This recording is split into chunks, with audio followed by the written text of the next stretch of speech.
Hey guys, welcome to Meeper's Jeepers. I'm Meeper. I'm Mechanic Bob.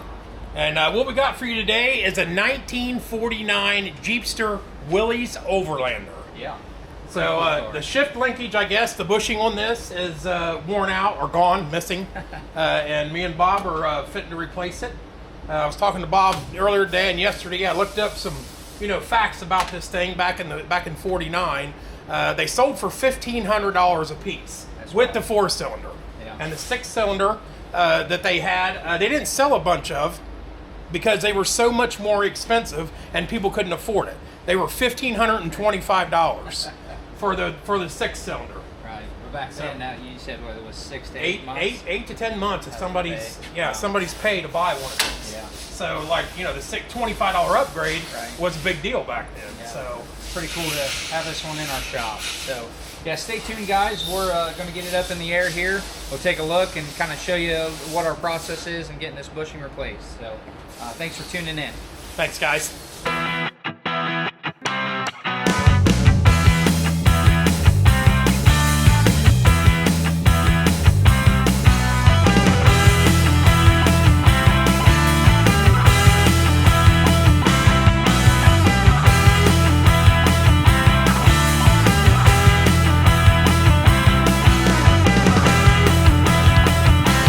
So I'm going to show you guys how I actually like pulling cotter pins.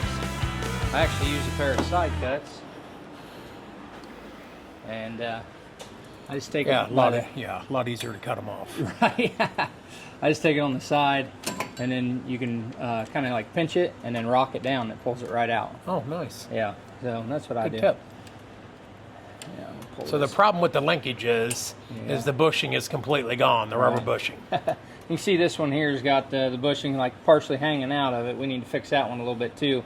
But this one is completely gone, nothing left of it. So we'll So we're going to pull the shift arm out, and we're going to take it over to the pen press and lube up the bushing, Right. and get it Yep. shoved back in there.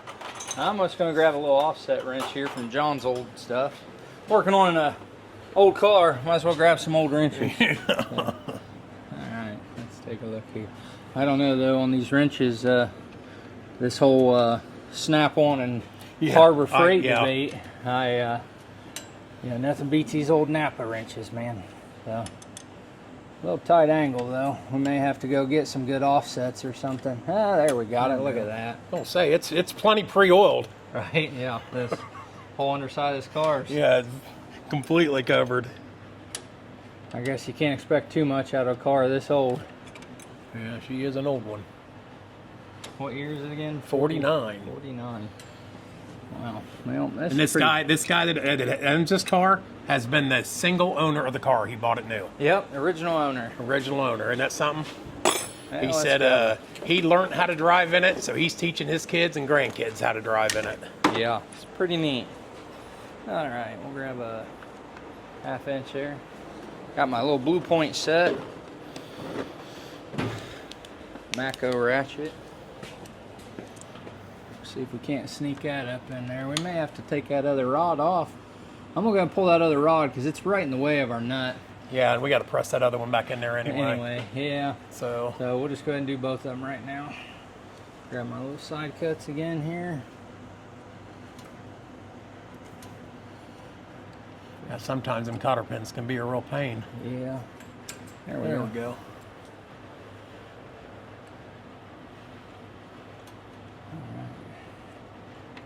See if that opens Like up. fast forward some of this. Oh yeah, for sure. Oh, look at that bushing. Oh, look at fell that! out. Fell right out. Yeah. Big hole, Bob. Definitely not much left of that one. I should have got 2 of them. All right. Now let's see if we can get our ratchet up in there. Spin this one off. You know what? I actually got a specialty ratchet. I think would work amazing Icon? for this. Yeah, no. Yeah. No, I don't want that junk in my box, right? Hey, come let's on, Bob. take a A look. wrench is a wrench. Yeah, so I got this sweet little offset snap-on. So it helps you get into some tighter spaces. So yeah, we'll finagle this up in there, and Well, that looks like a whopper jaw freaking. yeah, it's kind of nice. I wish it had a swivel head on it as well. So I like that it's pivoting, helps you get up into some tighter areas, but I wish it yeah, the head also spun had a bit, yeah. had the swivel head like the last one. I love my swivel head ratchet. There we go. It's Icon or? I don't think I have any Icon tools, man. I know you're... So you're a Snap-on boy. Yeah, I'm a bit of a brand whore. Brand whore, yeah.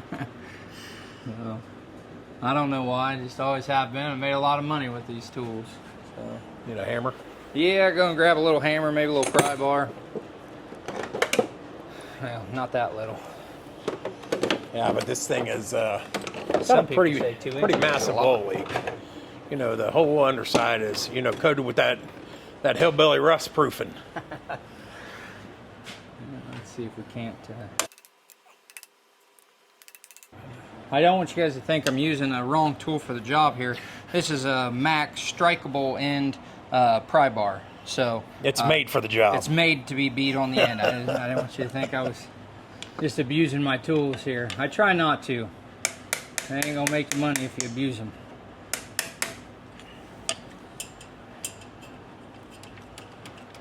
There we go. I'm surprised that thing was, oh, it's square. Yeah, a bit of a... Get the Yeah. camera. So we'll set that one down. We'll go ahead and pull that other one off while we're here. I'll grab my socket and we'll spin it off as well. I'll lay these bolts and pins and parts up here in this magnetic tray. I don't want to lose them laying them up there on the lift. So.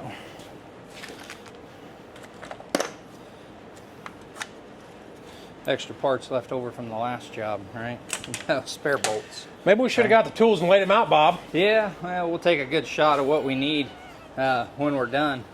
That way you guys know what you need. Because I'm sure everybody needs a how-to on a Yeah, 1949 Jeepster. Yeah, now We all got one somewhere. here's the real challenge is where'd you lay that ratchet at, Wes? Put your tools away when you're done. You won't have that problem. All right. Yeah, sneak that right up around that. Put this cable here. Let's go to the other side. There ain't a of it. lot of room up there, is there? There ain't. I don't know. You know, some people say these older cars are easier to work on, but I sometimes beg to differ. I mean, don't get me wrong. They ain't got the electronics in the new car. But electronics is my forte. Still, not mine. I suck at wiring. I think that's probably how we became such good friends. Is all the wiring. on Me your wiring Jeeps, shit, you right? having to fix it, yeah. Yeah. There we go. I mean, how many Scotch locks do I have on them tail lights? 6 or 8? Man, right. I used to tell my students all the time, anybody that uses those, just go ahead and get out of the profession. Like, Good thing I'm a backyard mechanic. right? Yeah, we'll get him trained up, guys. We'll get him trained up. All right, got one more little flat washer here. Just trying to give it the old finger spin. There we go. Got it off. Nice. So set that in our parts tray. I mean, I'm no Stacy David with the commentary, but you know, I will tell you this, my students will even tell you this, as I say, a clean technician is an efficient technician. Absolutely. So you wipe your tools off every time, you put it away every time, it's going to be right where you need it. Yeah. Every time. It's crazy. Almost like if you put it back, it's where you put it. Right? Yeah. You don't have to worry about those 10 millimeters running away. Yeah, right. Yeah. There we go. That one ain't too bad. That one comes off a lot easier. He said he replaced this rear bushing 50 years ago, and they actually sent him 2 when he got it, and that's how he has one for the front. But like I said, we're going to see what we can do to rig both these up. So let's Get take them a look bushings to stay in there with that. see how different they are. Oh, they are a little bit different, so we're going to want to make sure we pay attention to that. Front and rear. Yeah, so the rear one is a little bit shorter, the front one is a bit longer. So we're going to clean these up in the solvent tank real quick. So, All right, let's go. Salt the tank. Yep. We'll head back here to the back. We'll grab another rag for our trip. You missed us. We're going this way. Did you teach preparedness at school at all? Preparedness? Oh, tried. Tell them to, you know, make sure they have the right tools for the job. And well, Mike was back. I mean, I'm saying you had one rag on you. Oh, yeah. Well, yeah. I just don't like that one. It's just a little thin. Sometimes these uniform companies, while they charge you an arm and a leg, they their quality is a little bit to be desired. A little left to be. Yeah, you know, sometimes it's, I haven't had here, but I've had some places, like, I don't know, you can see this rag here. You can see through the darn thing. Paper thin, huh? Oh yeah. Right. So, it's pantyhose. Right, I need a good one. Need a good one. So I'll prop this up. Clean these off real quick. Let me shut my power off. Let me get me some power. All right. So it's just a starter fluid, looks like solvent. Just clean these things up. Clean that hillbilly rust proofing off right? of it. Yeah, so we can see what we're working with here. Try not to splash it up onto the camera. It's looking a lot better. Okay, all right. Almost left my rag up under there. Okay. All right, now we'll go grab our bushings and we'll go take a look at what we need to do to get these things pressed in. So this is our pin press we're going to be using for this operation. It's pretty neat. It's air operated, so we'll just hook up some shop air to this end here. It's got a foot pedal, and then we can set our fixture up in here and press it in, make sure it's getting a nice, good press. So.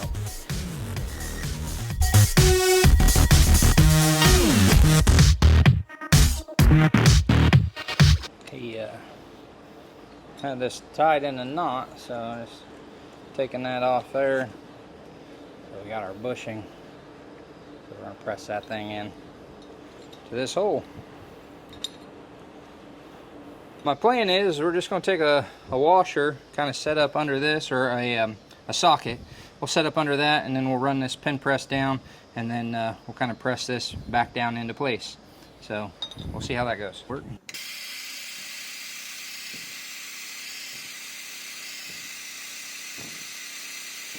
Ooh, I said we was gonna lube that up. Spin on it. Right? Hot give it the old hot tua, right?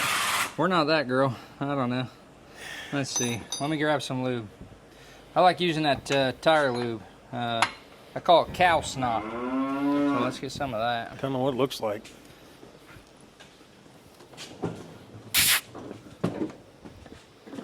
Yeah. Junkyard dog. Right? Gotta watch. She'll drag her 4x4 around here. Alright, here we go. Get a little of that on there. Go ahead and lube both of them up while we're here. Okay. Try this again. I'll bet that sucker will slide right in.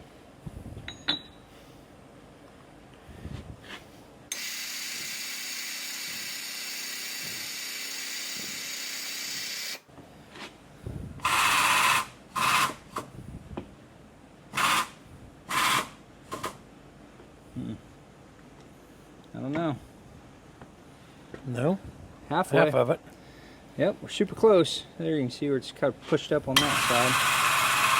I'll try to position it a little more that way. Look at that. I mean, it's in there now, but man, it's tight. Almost like it don't really fit, huh? Yeah. And that is original equipment. Yeah, you got a pretty good lip there at that time. We got it on both sides, so we'll try the other one. Yeah, it's down. Thanks, just slicing it up as it goes. We'll just make sure we put a flat washer on both sides. Yep. But that one's down in there. It ain't pretty, but it's in. Working with these little bushings. I don't think back in the day fitting form was real important. Right? Yeah, this one's already got a big chunk out of it, but this was the used one, so we'll see if we can just get it to slide back in.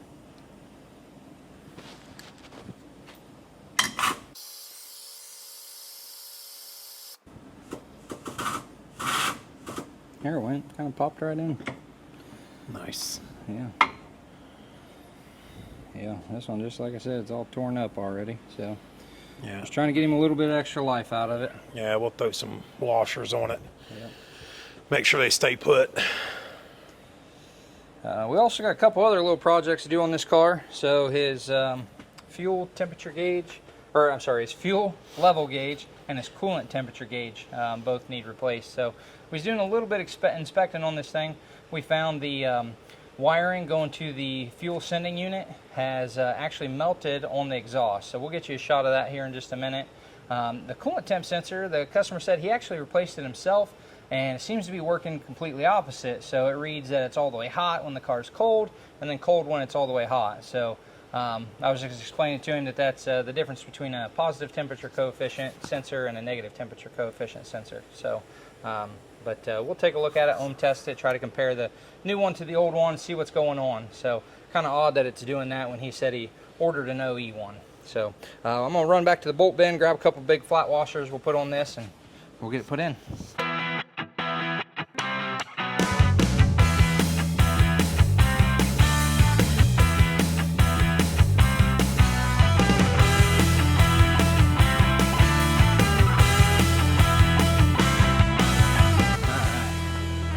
So I think we said the shorter one was the rear? Yeah, the rear. Okay. So we'll just set it up in there first. Set these down here. Rock this one up in there. See if we can get it slid on. Slid on? Yeah. Yeah, I wouldn't. You just had to hold your mouth right, Bob. Yeah, I guess I wasn't holding my tongue right. Yeah. Hey, guess where that socket and that ratchet's at that I need? Let me guess. It's back where you put it? Yeah, weird. Yeah, it's weird. crazy. Yeah, put it away. Just make sure, guys, that at nighttime when you put your ratchets away, just make sure you're shutting them off. You know, don't leave them on. So, right, yeah, that dad humor. Mechanic humor, right?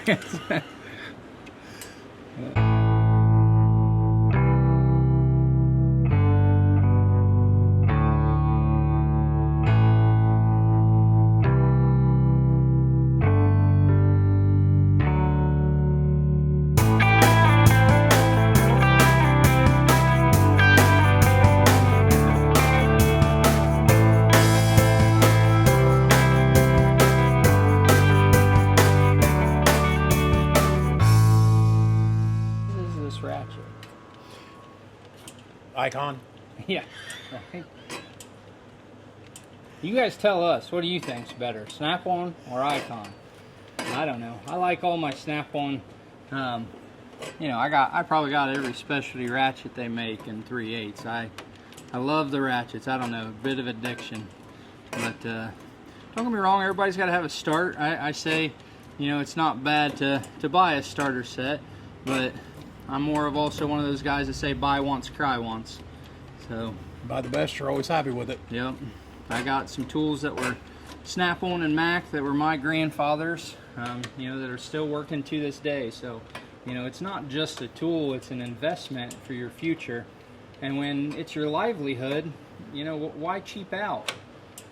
You definitely don't want to deal with broken ratchets and broken wrenches and yeah. But don't get me wrong, every brand breaks, every brand has its issues, but I like that Snap-on comes to me. I like that, you know, basically you get the tool for free because you buy it on their payment plan, you get to make money with it, and then you pay for it. You gotta love them, old cars. yeah, like I said in the inspiration video, like you know, working on cars, you know, at Willys in my dad's garage, that was definitely some of the best memories I ever had of him. Right. We'd fix that thing, take it down to Waverly, jump some creek beds and climb some hills, tear it up, bring it home, fix it again. Right. I think that's what's missing a little bit in today's generation is, you know, parents just aren't doing the same thing with their kids. Like I did the same thing with my dad. I was out changing oil with him out in the garage as soon as I was old enough to hold a wrench, you know, as he always called me his gopher, you know, Yeah. go for this, Yeah, go for that. Yeah. That one looks a lot better now too. Hold that one the same way. That slid off there. I'm getting old, got them shoulder pains. What are you, like 29? Right?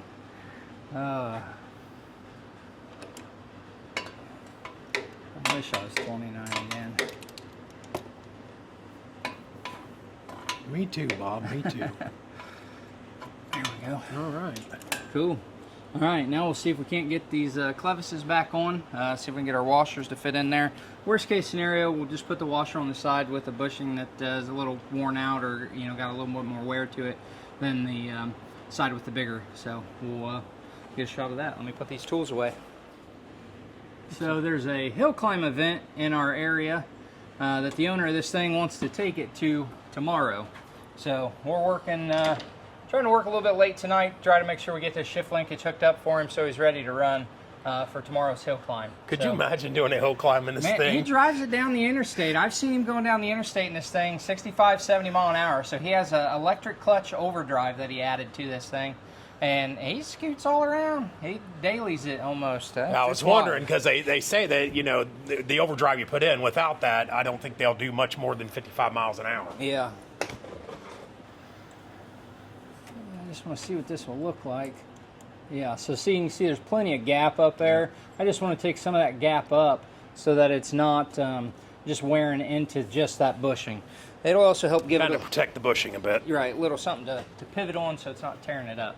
I keep thinking, I left those pins up on top, but no, I didn't. I put them in the magnetic tray so we wouldn't lose them. Yeah, if it would have had that, the bushings on each side of it prior to this, right. the bushing may have lasted longer than 50 years, Bob. Yeah, right. Right. So we said it's a 49. 49. Man, I'm not good at math. How many years old is that? Huh? That's a lot. That's a lot. Older than I am. I'm holding the camera. I ain't got my 10 fingers. Right, count on all your toes. And, yeah.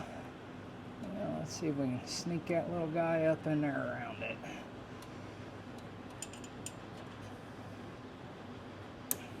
Look at that. Nice. Like a glove. Now if we can just get the pin to go in.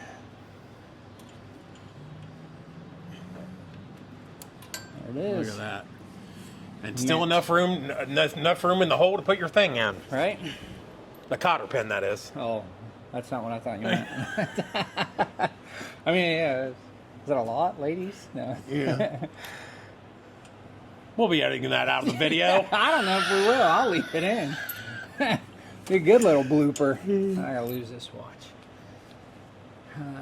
I always yell at my students, no jewelry. But man, being a business owner, trying to run a shop, and you gotta stay connected with the world, and my watch helps me do that. That way I can, be accessible by my customers pretty much 24/7.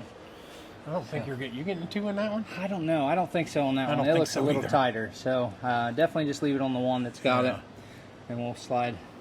So we slide this pin in there. These old wires, man. They've had their fair share of abuse. Oh, it slid right in there, didn't it? I don't know. There's a little bit of room. Still got a little wiggle. I think I want to try it. All right. That other one, I gave it a little force and was able to get it up around it. I don't think I will on this one. So. Yeah, I don't. Yeah, it's really snug. Yeah. But that wasn't the one that was blown out. It was the front one that was really blown out. So. I mean, you don't want to go spreading on that old metal. Yeah. The last thing I want is to break that clevis before tomorrow. Yeah. You're like, well, you can't do the hill climbs today. All right. Well, we'll put some cotter pins in there and we'll go up top side and check the shift linkage. So we got it down on the ground here, got in it.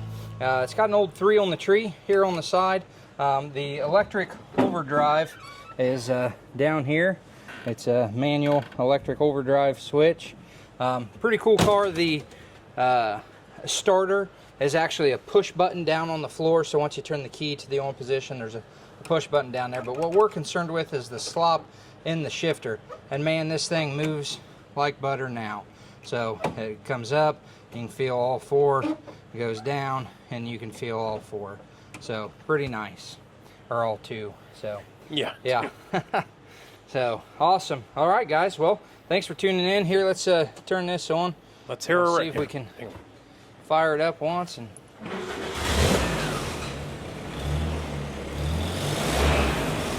there you go. She fires up easy too. Yeah. Yeah, good car. That is nice. So, fuel gauge is still reading on empty, so I'm not sure how much fuel he's got in it. I may give him a call, see how much he wants us to tackle that tonight if he's wanting to run it for the hill climb tomorrow. So, thanks again, guys. Make sure you like and subscribe and stay tuned for our next videos.